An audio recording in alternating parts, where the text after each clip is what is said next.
Missä tällä hetkellä sun mielestä suomalainen tennis ylipäätään menee? Kaiken kaikkiaan, jos ajatellaan junioreita ja aikuisikä.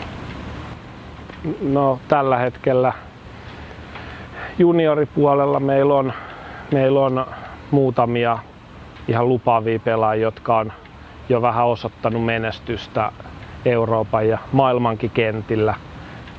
Aikuisten puolella niin miehissä kuin naisissa niin meillä on aika heikko tilanne, että tietysti Jarkon lopettaminen aika ison aukon jätti ja sitten tuosta 90-luvun alkupuolen pelaajista, jotka nyt pitäisi olla parhaimmillaan, niin siinä on ollut monenlaista tarinaa, minkä takia sielläkin oli lupaavia pelaajia.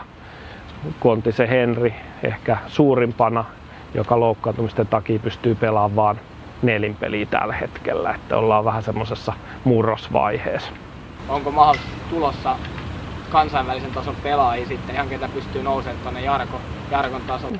Sanoisin, että siellä on muutamia niin poikien kuin tyttöjen puolella, jolla on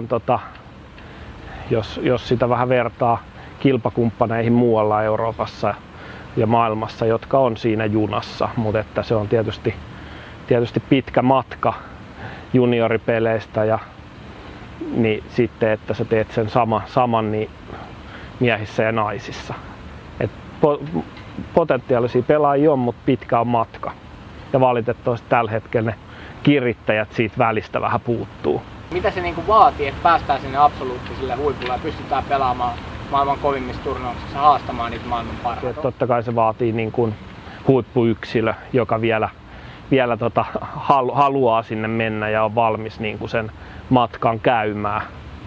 Sitten toki siinä vaaditaan aika paljon apua ja tukea valmennukselta, perheeltä, taloudellista tukea.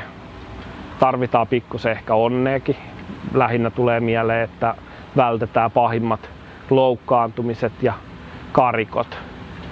Mutta kyllä se mun mielestä se lähtee siitä, että meillä on se huippuyksilö, joka on valmis ja lähtee sitä unelmaa tavoittelemaan ja sitten sille pystytään luomaan sellaiset niin kuin olosuhteet, että se on mahdollista. Teillä on ollut Jarkko Niemisen tennisakatemia nyt 4 vuotta pystyssä.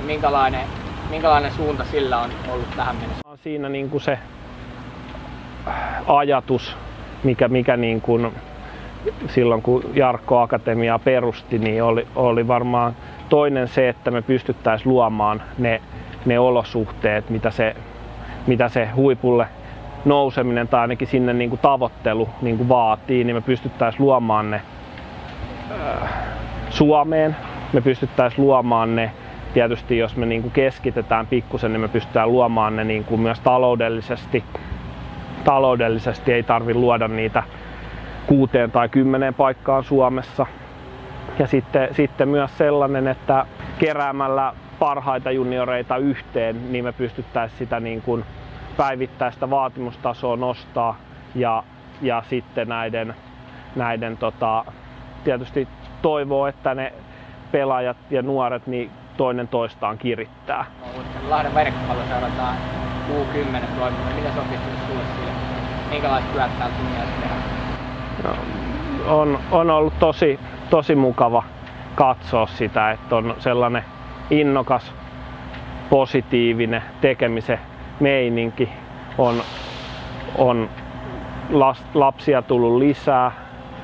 Vaikuttaa, että niin lapset, tekijät kuin myös niin kuin perheet niin on ollut tyytyväisiä, innokkaita ja positiivisesti yllättyneitä, että tennis voi tarjota mukavia kokemuksia. Sanoisin, että sellainen, mikä on ehkä niin kuin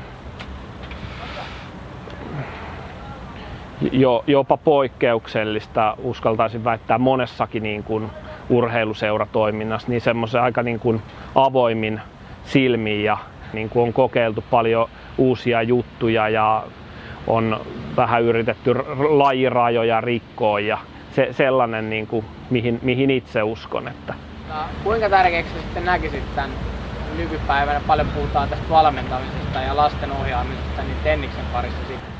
Niin mä itse ajattelen, että valmentaminen on niin kuin, ohjaamista kohti niin kuin niitä tavoitteita ja seuraavia tasoja. Että se on paljon muutakin kuin kertoa tai opettaa tai näyttää, että miten joku lyönti tehdään, vaan se on myös paljon, että luodaan semmoinen ympäristö, missä niin kuin ensinnäkin lapset haluaa olla, haluaa oppia ja missä on niin kuin samahenkisiä ihmisiä. Ja sitten toisaalta, jos puhutaan nuorista, niin ajattelee, että siellä se on tosi tärkeää, että siellä opitaan monipuolisesti niin kuin sekä niin kuin erilaisia liikuntataitoja ja liikkumisen mallia elämään, mutta sitten toki tennis on sen verran taidollisesti haastava laji, että nuoruudessa kun se taito tarttuu ehkä vähän helpommin, niin saadaan niin kuin ensikosketuksia sinne. Minkä takia tennis on hyvä harrastus tai miksi kannattaa aloittaa? No, ajattelen, että tennis on erittäin monipuolinen laji, niin kuin tuossa äsken sanoin, että jos katsoo niin kuin jo huippupelaajia, niin siellä on ajokoirasta pihvihärkää, kaikenlaiset voi pärjätä. Eli erittäin niin kuin hyvä lapsille mahdollisuus kehittää taitoja. Se on laji, mitä voi pelata vauvasta vaariin ympäri vuoden.